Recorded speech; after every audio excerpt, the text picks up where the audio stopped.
This is the Holy Gospel according to Luke. Glory to you, O Lord. Jesus entered Jericho and was passing through it. A man was there named Zacchaeus. He was a chief tax collector and was rich.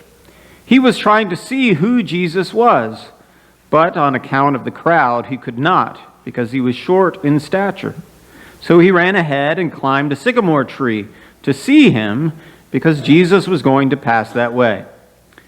When Jesus came to the place, he looked up and said, "Zacchaeus, hurry and come down, for I must stay at your house today." So he hurried down and was happy to welcome him. All who saw it began to grumble and said, "He has gone to be the guest of one who is a sinner."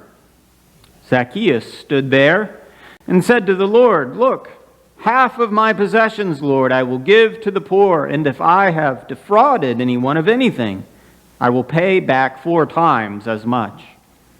Then Jesus said to him, "Today salvation has come to this house, because he too is a son of Abraham.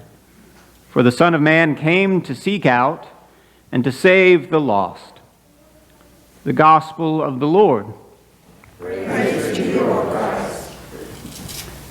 Each year as we get ready for All Saints Sunday, we prepare a list of the members of Zion who have died in the last year. This is always a bit of an emotional task for me, as it reminds me very succinctly of who we have lost. And I remember the circumstances and the sorrows associated with each of those deaths.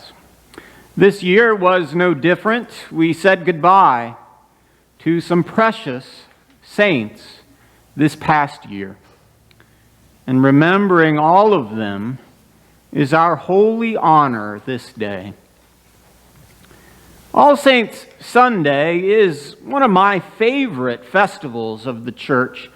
I've always thought of it as a little Easter that sneaks into the darkening days of fall. And so, too, the story of Zacchaeus is one of my favorite stories in the Bible. I love the simple yet powerful way Jesus takes initiative in Zacchaeus' story. So I chose this reading for this special day, even though there's not a lot these two share in common, Zacchaeus and All Saints. Not a lot they share in common, except maybe this. They both help us to understand this truth. It is God who makes us holy. It is Jesus who saves. That's certainly Zacchaeus' story, isn't it? Zacchaeus is a rather unlikely person for Jesus to pay attention to. Short in stature, a sinful tax collector who was falling short in lots of kinds of ways. But Jesus took note of him, saw him up in that tree, and invited himself into Zacchaeus' home and into Zacchaeus' life. "Today salvation has come to this house," Jesus says, "because he too is a child of Abraham." Salvation comes to Zacchaeus because Jesus comes to him. Despite the barriers keeping Zacchaeus from Jesus, Jesus comes to him. Jesus calls out his name and makes this claim: "You are a child of Abraham, a child of God." And this action of Jesus changes Zacchaeus' story. So much so that we remember him and we sing about him as a saint of God. Oh, if those crowds back then could hear us now talking and singing about the sinner Zacchaeus they were grumbling about, remembering his story as if it's holy or something. And that's just it, isn't it?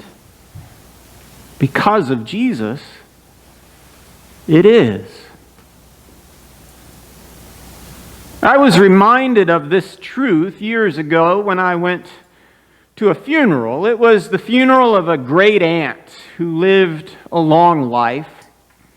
The intern at this church was given the task of giving the funeral sermon, and she described this great aunt and her life in glorious detail.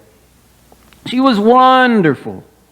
She was kind and gracious, a truly refined woman, and so loving. And oh, we are all so sad because we're going to miss this saint.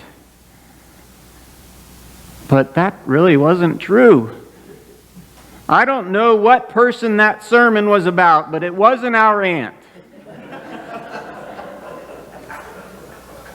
The intern was in a tough spot. She didn't know her well. She tried to say nice things, but the family knew better because the family knew her to be crabby and often bitter. She didn't take care of herself, and she complained.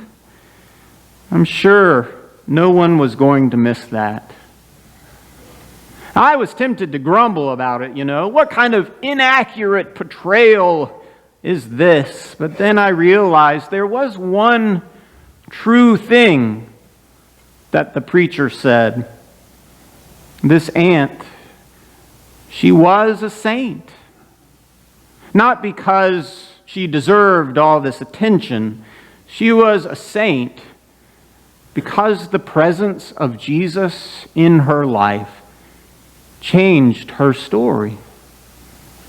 She was a saint because God makes us holy. Because Jesus saves. Today is All Saints Sunday, a day to remember and give thanks for the saints of God. We remember who we've lost, the sorrows that are still with us, and we pray that God's hope will fill the spaces left from those who are gone. It is our holy honor to remember these precious friends, and because we light candles and ring bells and sing for them, it's easy to remember them through the light of a holy glow. It's easy to think of them as saints. But we don't have to remember them as perfect people. We can remember them honestly. We can remember them flaws and all. Remember them as people unworthy or unlikely to be called saints, but saints by the grace of God. And that's true about all of us. God welcomes us as sinners, flaws and all, and renames us as saints. Because it is God who makes us holy. It is Jesus who saves. Zacchaeus, crabby relatives, members of Zion who have died. Us too. What do we have in common? That salvation has come to them and to us. For we are children of God. Jesus has taken the initiative, come into our lives, changed our stories. It's so strange, isn't it? All this talking and singing about saints today, it's almost like these lives of ours are holy or something. And that's just it. Because of Jesus, they are. Amen.